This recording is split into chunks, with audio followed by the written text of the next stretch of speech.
ঠিক যেন আমি কাঠগড়ায় দাঁড়িয়ে আছি। কেন কথাটা বললাম? অবশ্যই ভিডিওটা সামনে অবশ্যই দেখবেন, আর পুরো ভিডিওটা দেখবেন, আর লাইক কমেন্ট শেয়ার করবেন। ভালো লাগলে অবশ্যই কমেন্ট করবেন। তো আসসালামু আলাইকুম, সবাই কেমন আছেন?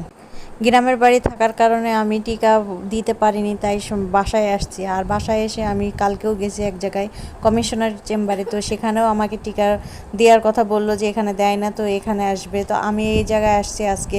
তো আসার পরে বুঝলাম যে আসলে তারা অনেক রকমের কাহিনী করে। সে যেরকম গ্রামে দিতে চায়নি কারণ কার্ড ছিল না, আর এখানে বলছে কার্ড লাগবে না।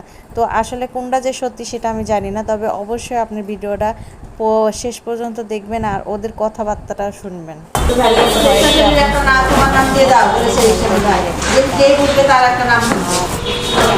নামের টিকা তো দিচ্ছে না। এতদিন কি করেছেন? আমি ছিলাম না এখানে। কোথায় ছিলেন?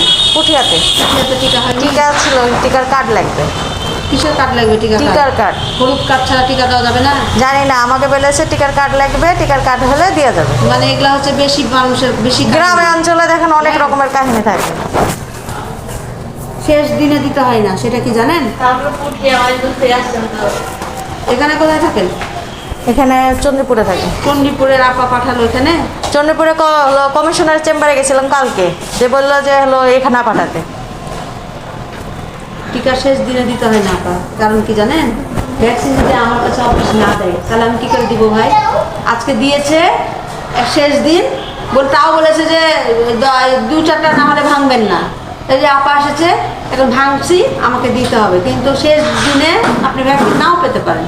এই কারণে আরো 2 দিন আগে দিবেন। আমি আসার পরে আমি এখানে আমি তো জানি না রে ভাই। রবিবারে আমাদের কমিশনারে দেয়, তো রবিবারে আমি শনিবারে দেয়, তো শনিবারে গেছি, তো কালকে হয়নি, তা বলে এখানে। তো আমি আমার ছেলেকে নিয়ে ওখান থেকে, হাতে টাকা ছিল না, আমি বললাম রবিবারে আসবো, এই কারণে আসা। বলেন, সন্তানের লেগে তো কেউ কি কোনো করবে না। অবশেষে অনেক কথা খরচ করে অনেক কিছু বলে বলে তারপরে টিকা কমপ্লিট হলো। তো আলহামদুলিল্লাহ আমার ছেলের টিকা কমপ্লিট হয়েছে। তো তারপর থেকে একটু মনটা খারাপ ছিল, যেহেতু অনেক তক্কতক্কি করেছিলাম। তো এই জন্য আমরা পাশেই নদীর ধার ছিল, তার নদীর ধারে আমরা চলে গেলাম। আর নদীর ধারে গিয়ে দেখলাম আসলে অনেক ফাঁকা, কারণ সকাল 11টা বাজছে আর সবাই প্রায় মানে কেউ নাই নদীর ধারে। তো তারপরেও গেলাম, যেহেতু ছেলে একটু কান্নাকাটি করছিল একটু থামানোর জন্য। তো আসলে যেমনই হোক না কেন, সকাল আর বিকেল না গেলে এইসব জায়গাতে মনটা ভালো হয়ে যায়। আর এই চারিপাশে এরকম যে জায়গা দেখলে আসলে অনেকটা ভালো লাগে।